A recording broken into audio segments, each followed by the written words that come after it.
쌍방울 대북 송금 의혹을 수사하고 있는 검찰이 민주당 이재명 대표에게 오는 30일 다음 주에 나오라고 통보한 가운데 조사 일정을 두고 양측의 신경전이 이틀째 이어지고 있습니다.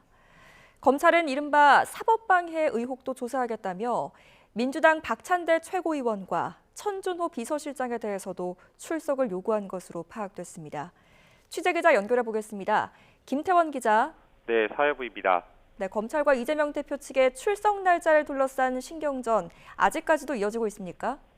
네, 쌍방울 그룹의 대북 송금 의혹을 수사하는 수원지방검찰청은 어제 이재명 민주당 대표에게 다음 주 출석할 것을 통보했습니다.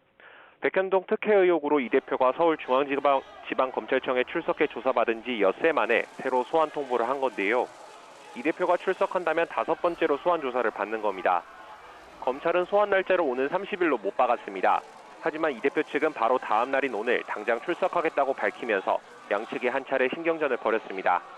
검찰은 예정된 수사와 재판 일정으로 다음 주 조사가 불가피하다면서도 하루 이틀 정도는 조율할 수 있다는 입장입니다. 그러나 이 대표는 오늘 일정상 도저히 시간을 내기 어렵다며 다음 주에 출석하지 않겠다는 뜻을 분명히 했습니다.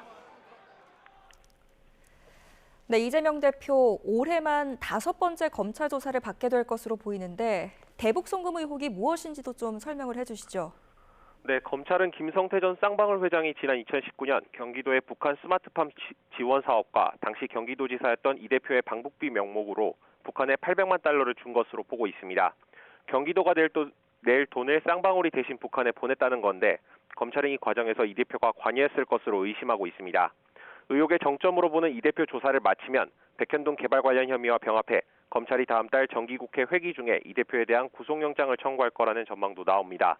앞서 검찰은 이 대표에게 대납 과정을 2차례 보고했다는 이화영 전 경기도 평화부지사의 진술 등을 토대로 이 대표를 제3자 뇌물 혐의 피의자로 입건했습니다. 지난 2월 대북 송금 의혹으로 구속 기소된 김성태 전 쌍방울 회장 역시 이 대표가 연루돼 있다고 주장해왔습니다. 하지만 이재명 대표는 오늘 국회에서 기자들과 만나 검찰이 터무니없는 소설을 쓰고 있다며 국가 권력 남용이자 정치 공작이라고 표현하는 등 관련 의혹을 강하게 부인하고 있습니다. 그런데 이뿐만이 아니고 검찰이 지금 민주당의 사법방해 의혹에 대해서도 조사를 하고 있다고요? 네, 이화영 전 부지사의 뇌물 혐의 재판이 변호사 선임 문제를 놓고 최근 한 달 넘게 공전하는 게 발단이 됐습니다.